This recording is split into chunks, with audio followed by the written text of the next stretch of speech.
뭐? 북한 간다고? 북한 아니고 부탄이요, 부탄. 여행을 계획하며 가장 많이 들었던 말이다. 부탄이 나라 이름이라는 것을 알면 농담이랍시고 던지는 말 역시 판에 박힌 듯 똑같았다. 부탄에는 부탄가스가 있나?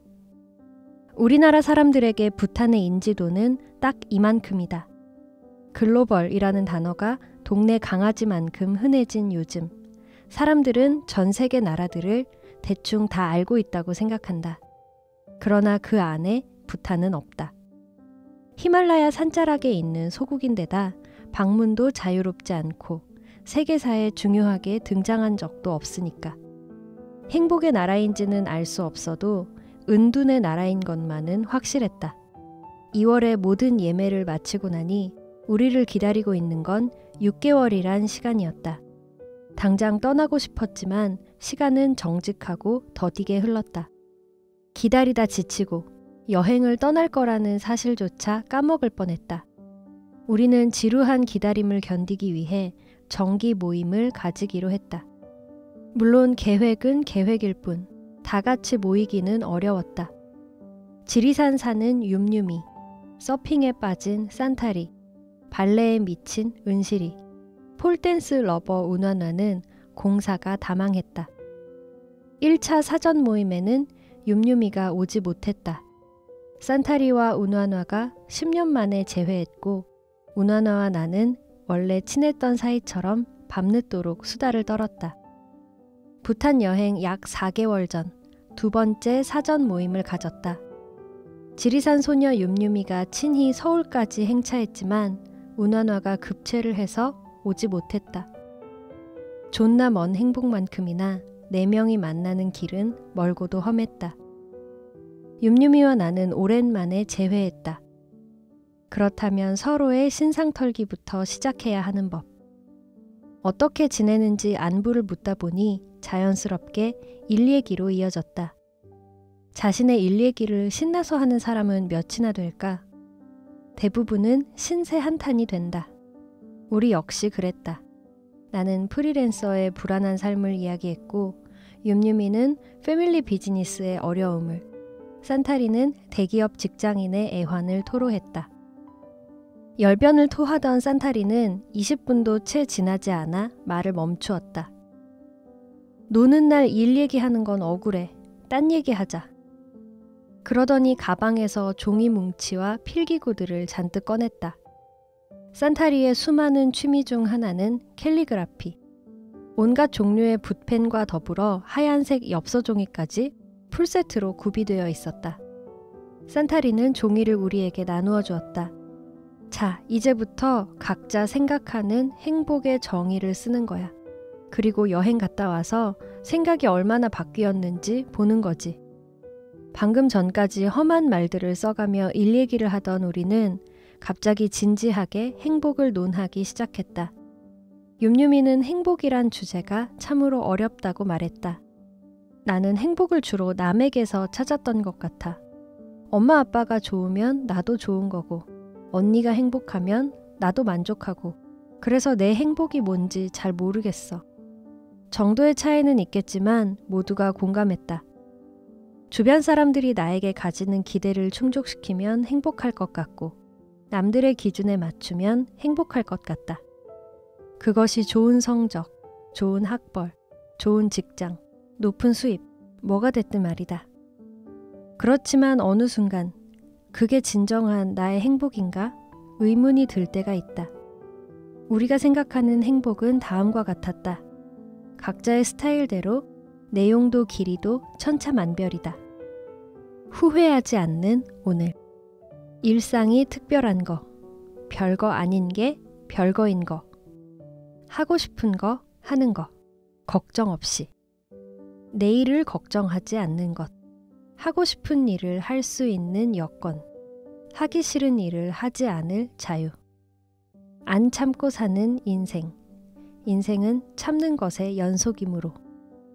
여행을 한 달 앞두고서야 넷은 한자리에 모여 앉을 수 있었다.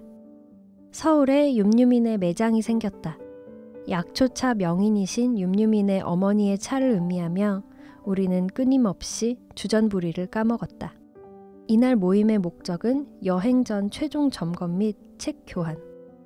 부탄에 관한 책을 읽고 서로에게 읽은 책 이야기를 해주었다.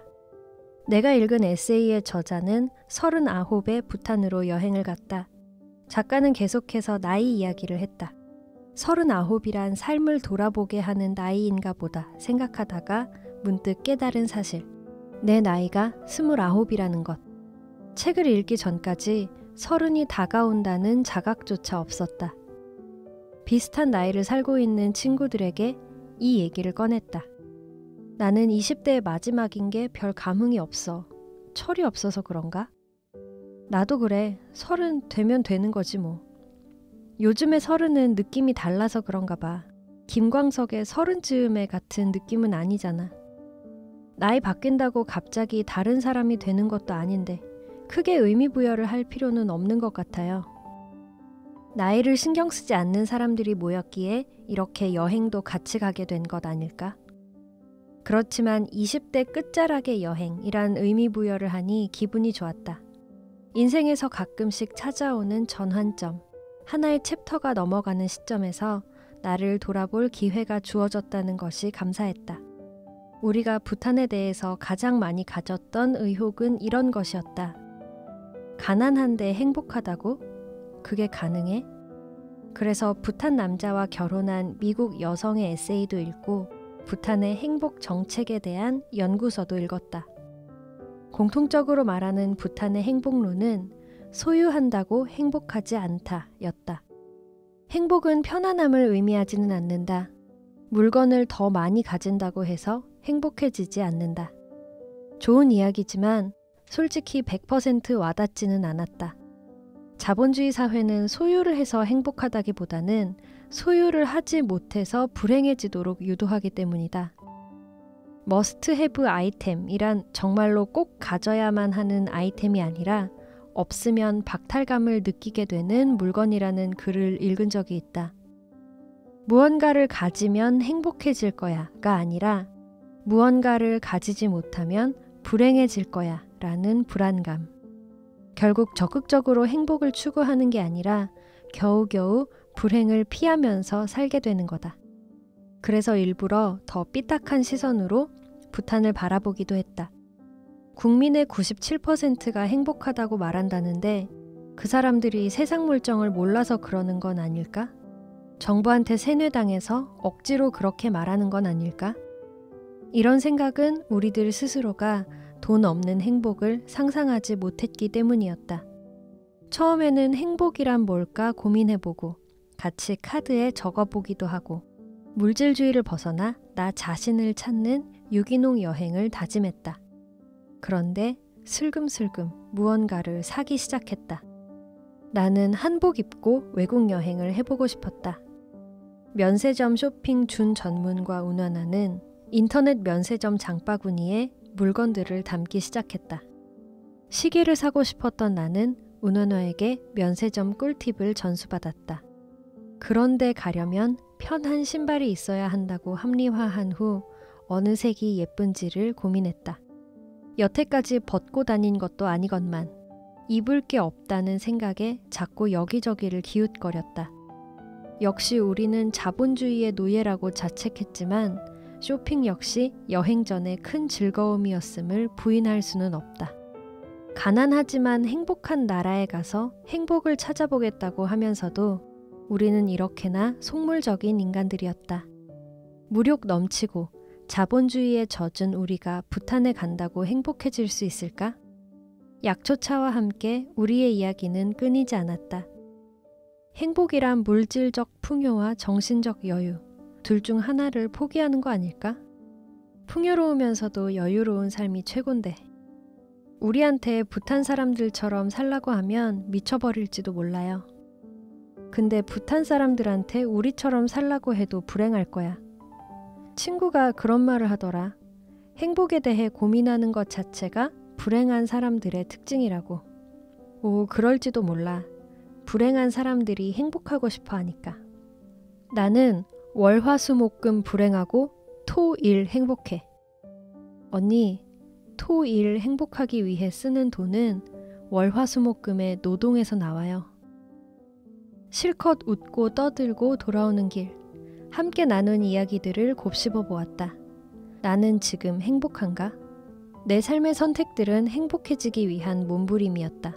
자유로운 대학 생활을 즐기고 싶어 서울로 왔고, 글을 쓰고 싶어서 취업 준비 대신 대학원에 갔고, 내가 원하는 글을 쓸 수 없다는 것을 깨닫고 뛰쳐나왔고, 프리랜서로 좌충우돌 살아왔다. 남들이 말하는 좋은 직장, 높은 연봉이 나를 행복하게 해주지 못할 거라고 확신했었다. 작가가 되면 행복할 것 같았다. 과연 내 선택은 옳았나? 모르겠다. 나는 아직 어리고 이룬 것도 없기 때문이다. 지금까지의 삶은 어떤 글을 쓸 것인가 고민하는 과정이었다. 이 책 역시 그 고민의 일부다. 행복이 무엇인지 깨닫지 못하더라도 책 한 권이 남는다면 이 여행은 나에게 충분히 가치가 있을 것이다.